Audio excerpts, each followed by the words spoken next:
Kondapi TDP అభ్యర్థి బాల వీరాంజనేయ స్వామి ముమ్మరంగా ఎన్నికల ప్రచారం నిర్వహిస్తున్నారు. ఇంటింటికి వెళ్లి కూటమి మేనిఫెస్టో గురించి ప్రజలకు వివరిస్తున్నారు. బాల వీరాంజనేయ స్వామికి ప్రజలు అడుగడుగునా బ్రహ్మరథం పడుతున్నారు.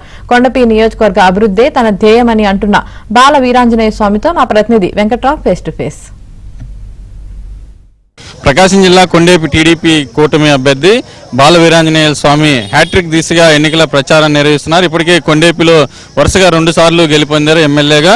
3వసారి ఎన్నికల్లో విజయం సాధించేందుకు ఆయన ఎన్నికల ప్రచారాన్ని ముమ్మరంగా సాగిస్తున్నారు. ఇటు తెలుగుదేశం పార్టీ చేపట్టిన సూపర్ 6 పథకాలతో పాటు ఇటు ఏదైతే మేనిఫెస్టోని ప్రజలకు ఇంటింటి తిరిగి వివరిస్తున్న పరిస్థితి.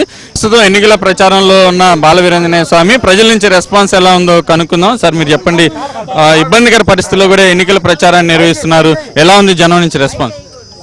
ప్రజాస్పందన చాలా అద్భుతంగా ఉందండి. నేను 4వ ఎన్నిక చూస్తున్నా.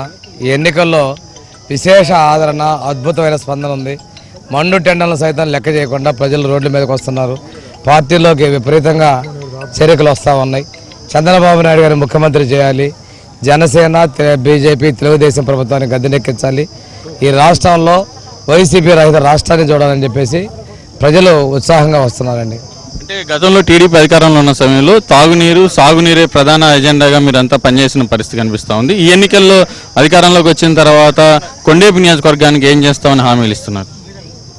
19 ఎన్నికల్లో మేము చేయగా మిగిలిపోయినట్టు అభివృద్ధి ఏదైతే రోడ్డు పక్కన కాలువల నిర్మాణం ఉంది, కొన్ని అసంపూర్తిగా రోడ్లు ఉన్నాయి, చాలా 60 గ్రామాలకు ఇంకా తాగునీరు ఇవ్వాలి, ముసి పాలేరు నదుల మీద చెక్ డ్యాముల నిర్మాణం చేయాలి. ఇవన్నీ మా అధిష్టానం దృష్టికి తీసుకోవడం జరిగింది. వాళ్ళందరూ కూడా ఈ కార్యం ఇవన్నీ కూడా చేయడానికి తగిన నిధులు ఇవ్వడానికి కూడా సంసిద్ధత వ్యక్తపరిచారు. ఇవన్నీ కూడా మేము పూర్తి తెలియజేస్తా ఉన్నాను. 5 సంవత్సరాల క్రితం నేను ఏదైతే ప్రజలకు చెప్పానో మళ్ళీ 5 ఏళ్ల తర్వాత కూడా అదే మాటలు చెప్పాలంటే చాలా బాధ అనిపిస్తుంది.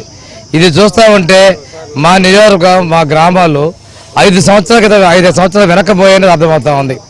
అందువల్ల రాష్ట్రం ఇంకెంత వెనకపోయింది కూడా ప్రజలకు అర్థమవుతా ఉంది. తప్పనిసరిగా ప్రజలు అభివృద్ధికి, సంక్షేమానికి పట్టం కట్టబోతా ఉన్నారు. అంటే ప్రతిసారి ఎన్నికలకి వైఎస్ఆర్ కాంగ్రెస్ పార్టీకి కొత్త నాయకులు తెర మీదకి వస్తున్నారు. మీరు నియోజకవర్గాన్ని అంటిపెట్టుకొని ఉన్నారు, ఎప్పుడు ప్రజలతోటే ఉంటారని చెప్పని ఇక్కడ జనమంతా కూడా చెప్తున్న పరిస్థితి. ఇటువంటి పరిస్థితుల్లో కొండేపి నియోజకవర్గ ప్రజలకు ఏమని చెప్తారు? ఈ నియోజకవర్గానికి దామచర్ల కుటుంబం 35 సంవత్సరాలు సేవ చేస్తా ఉంది.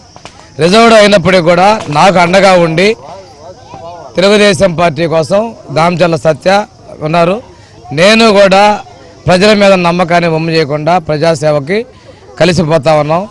అందువల్ల ప్రజలు కూడా మేము గతంలో చేసినటువంటి అభివృద్ధి మిగిలిపోయిందని చేస్తారు ఒక నమ్మకం, విశ్వాసంతో ముందుకు పోతా ఉన్నారు. ఇది ప్రధానంగా చూస్తే కొండేపి నియోజకవర్గంలో గత టీడీపీ ప్రభుత్వంలో చేపట్టిన దానికంటే ఇతర ఏదైతే ఆగిపోయిన అభివృద్ధి పథకాల్లోనే వాటిని కొనసాగిస్తామని చెప్పని టీడీపీ కూటమి అభ్యర్థి బాల వీరాంజనేయ స్వామి చెప్తున్నారు. దీంతో పాటుగా ఏదైతే నియోజకవర్గంలో జనం ఎదుర్కొన్న సమస్యలు ఉన్నాయో వాటిని కూడా పరిష్కరిస్తామని చెప్పని ఆయన చెప్తున్నారు. కెమెరా పర్సన్ మనోజ్ కుమార్తో వెంకట్రావు, ABN ఆంధ్రజ్యోతి.